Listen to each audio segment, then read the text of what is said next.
Hello बच्चों, इस video में हम देखेंगे कि अगर दो पैरेलल लाइंस एक ट्रांसवर्सल द्वारा इंटरसेक्ट कर दी जाए तो उसके रिजल्ट्स क्या होंगे। यानी कि अगर दो समांतर रेखाएं एक आड़े द्वारा काटी जाए तो हमें क्या रिजल्ट्स मिलेंगे। तो आइए हम शुरू करते हैं। मैंने एक रूलर के द्वारा दो पैरेलल लाइंस बनाई हैं, ए बी और सी डी, जैसे कि आप इस फिगर में देख सकते हैं, और एक ट्रांसवर्सल यानी कि आड़ा ई एफ, जो कि इन दो पैरेलल लाइंस को कट कर रहा है। और मैंने कुछ एंगल्स भी मार्क किए हैं, जैसे कि आप देख सकते हैं 1 2 3 4 5 6 7 8। और ये जो एंगल 1 है, आप देख सकते हैं कि ई एफ और ए बी, ये दो लाइंस आपस में मिलकर एंगल 1 बना रही हैं। फॉर एग्जाम्पल, जैसे कि आप इसी तरह से आप बाकी एंगल्स को भी समझ सकते हैं।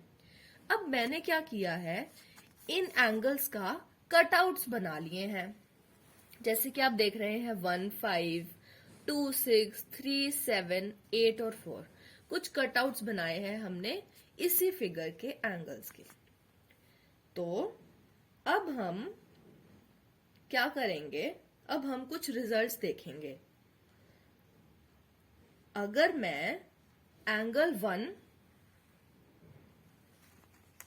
और एंगल 5 को एक के ऊपर एक रखूं, और ये रखे जा रहे हैं, तो इसका मतलब हमें समझ आता है कि एंगल 1 और एंगल 5 बराबर हैं, इक्वल हैं।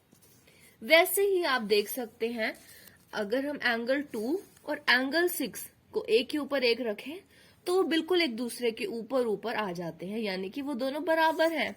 ऐसे ही आप एंगल 3 7 और एंगल 8 और एंगल 4 को देख सकते हैं, और हमें पता लगता है इस फिगर में से कि angle 1 is equal to angle 5, अभी हमने करके देखा, और angle 2 is equal to angle 6, angle 4 is equal to angle 8, angle 3 is equal to angle 7। हमें पता लगा कटआउट्स के माध्यम से, कटआउट्स को देखकर। और ये सभी इक्वल क्यों हैं? क्योंकि हमने कटआउट्स में देखा कि इनकी मेजरमेंट इक्वल है, और इन एंगल्स को हम कहते हैं कॉरेस्पॉन्डिंग एंगल्स, यानी कि संगत कोण।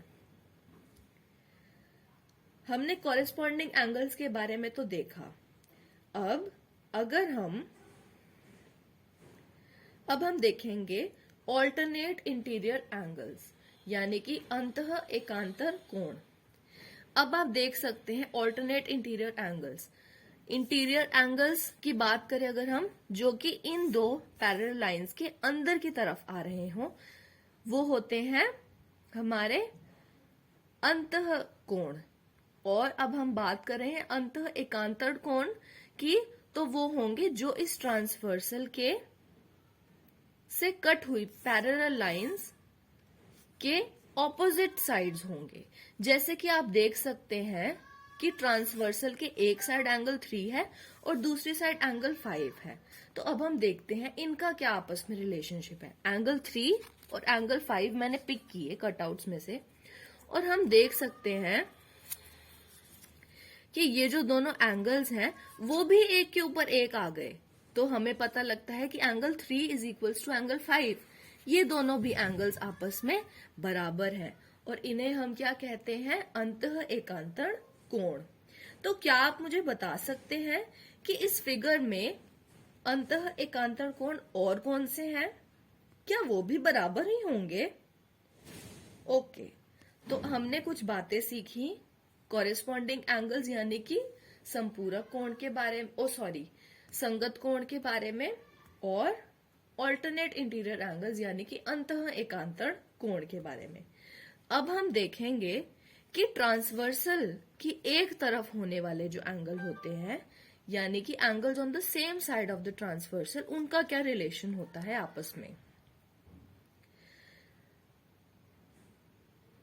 जैसे कि एंगल 2 और एंगल 5 का आपस में रिलेशन क्या होगा। मैंने पिक किया एंगल 2 और एंगल 5।